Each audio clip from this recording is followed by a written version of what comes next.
आज के इस वीडियो के अंदर हम एक ऐसे सवाल के ऊपर बात करने वाले हैं जो कि इलेक्ट्रिशियन सुपरवाइजर यहाँ तक कि इंजीनियर सभी के लिए काफी ज्यादा इंपॉर्टेंट होने वाला है। हमारा सवाल है why we use capacitor in ceiling fan, मतलब फैन के अंदर कैपेसिटर का इस्तेमाल क्यों किया जाता है। दोस्तों यह सवाल आपसे भी कई बार पूछा जाता होगा, लेकिन इसका प्रॉपर आंसर देते समय हम हमेशा कंफ्यूज रहते हैं। लेकिन आज के इस वीडियो को देख लेने के बाद में मैं आपको गारंटी देता हूँ कि आप आराम से इसका जवाब दे पाएंगे। तो बिना ज्यादा देर करे वीडियो को स्टार्ट कर लेते हैं। दोस्तों वीडियो की स्टार्टिंग में अगर मैं आपको डायरेक्ट सिर्फ एक लाइन में आंसर दूं, आखिरकार कैपेसिटर का क्या काम है सीलिंग फैन में, तो इसका काम होता है हमारे सीलिंग फैन को सेल्फ स्टार्टिंग बनाना। अब आखिरकार ये सेल्फ स्टार्टिंग क्या होता है, तो दोस्तों आपको एक बात का ध्यान रखना है कि हमारी जितनी भी सिंगल फेज की मोटर होती है, चाहे हम सीलिंग फैन की बात करें, ये भी हमारे सिंगल फेज की सप्लाई चलती है, मतलब एक फेज और एक न्यूट्रल देने से चलती है। इसके अलावा हमारे घर के अंदर जो पानी की मोटर होती है वो भी हमारी सिंगल फेज से चलती है, तो उसमें भी कैपेसिटर लगा होता है। तो जितनी भी हमारी सिंगल फेज की सप्लाई चलने वाली मोटर होती है, सभी के अंदर एक कैपेसिटर लगा रहता है, जिसका काम क्या होता है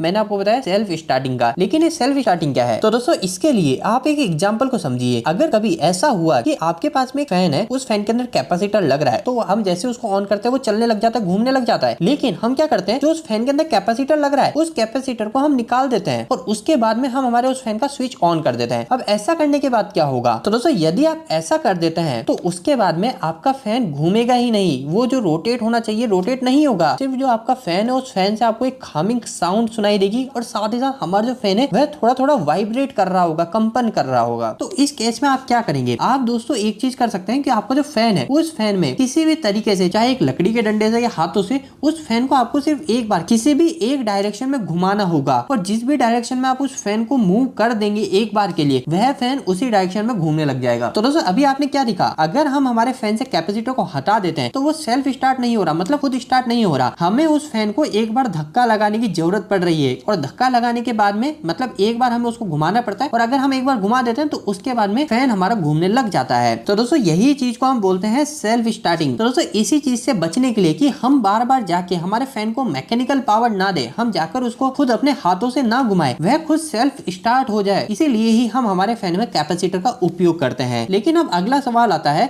और आपसे इंटरव्यू में भी पूछ सकते हैं, अगर आपने बोला कि हमारे फैन को हम सेल्फ स्टार्ट करने के लिए कैपेसिटर लगाते हैं, तो वो आपसे यह पूछ सकते हैं कि आखिरकार ऐसा क्या करता है कैपेसिटर जिससे हमारा फैन ऑटोमेटिक घूमने लग जाता है। तो दोस्तों देखिए, इसे समझना भी काफी ज्यादा आसान है। आप सभी को एक बात तो पहले से ही पता है कि आखिरकार मोटर हमारी कैसे काम करती है, मतलब कि मोटर का जो रोटर होता है वो रोटर हमारा कैसे घूमता है, ये सभी को पता है। अगर नहीं पता तो एक लाइन में अगर आपको जानना है तो सिंपल सी बात है कि हमारी जो मोटर होती है उसके अंदर हम वाइंडिंग को करते हैं और उसके बाद में उस वाइंडिंग पर हम हमारे इलेक्ट्रिसिटी को फ्लो कराते हैं, हमारे वोल्टेज करंट को फ्लो कराते हैं, जिसके कारण क्या होता है, हमारी जो वाइंडिंग होती है इस वाइंडिंग के पास में मैग्नेटिक फील्ड क्रिएट हो जाती है। और यह जो मैग्नेटिक फील्ड क्रिएट होती है यह हमारे मोटर के अंदर जो रोटर रखा हुआ रहता है उस रोटर पे टॉर्क उत्पन्न करती है, एक तरह का फोर्स, धक्का देने का काम करती है, और हमारा जो रोटर होता है वो रोटर घूमने लग जाता है। तो सिंपल सी बात ऐसी है, हमारी जो मोटर होती है, चाहे एसी मोटर की बात करो, डीसी मोटर की बात करो, कोई सी भी, चाहे सिंगल फेज, थ्री फेज, जो सभी मोटर है उस सभी के अंदर हम जब इलेक्ट्रिसिटी को देते हैं, जब हम वोल्टेज करंट को देते हैं, तो अंदर हमारी मैग्नेटिक फील्ड उत्पन्न होती है। यहाँ पे जो मैग्नेटिक फील्ड उत्पन्न होती है इसे हम बोलते हैं इलेक्ट्रोमैग्नेटिक फील्ड। तो ये जो मैग्नेटिक फील्ड उत्पन्न होती है इसी से ही हमारी मोटर का रोटर घूमता है। तो दोस्तों एक बात तो आपको क्लियर हो गई कि हमारी जो मोटर का रोटर घूमता है वो घूमता है हमारे मैग्नेटिक फील्ड की वजह से। लेकिन यहाँ पर एक बात आपको ध्यान रखने वाली यह है कि हमारी जब हम सिंगल फेज की मोटर की बात करते हैं और जब हम हमारी थ्री फेज मोटर की बात करते हैं, तो उस समय जो मैग्नेटिक फील्ड बनती है वो दोनों अलग अलग टाइप की बनती है। अब मैग्नेटिक फील्ड अलग अलग टाइप की बनेगी तो इसके कारण क्या होगा, हमारे जो मोटर के अंदर रोटर रखा होगा इस पर भी हमारे अलग अलग तरीके से टॉर्क लगेगा, मतलब एक धक्का लगेगा। अब इन दोनों ही मैग्नेटिक फील्ड में क्या डिफरेंस हो जाता है, अगर मैं आपको थोड़ा प्रैक्टिकल फील कराते हुए समझाऊं, तो हमारे जैसे मोटर के अंदर हम वाइंडिंग करके रखते हैं, उस वाइंडिंग के अंदर जब हम हमारी इलेक्ट्रिसिटी को फ्लो करते हैं एक फेज और एक न्यूट्रल से, तो इस केस में क्या होता है दोस्तों, जो हमारी मैग्नेटिक फील्ड बनती है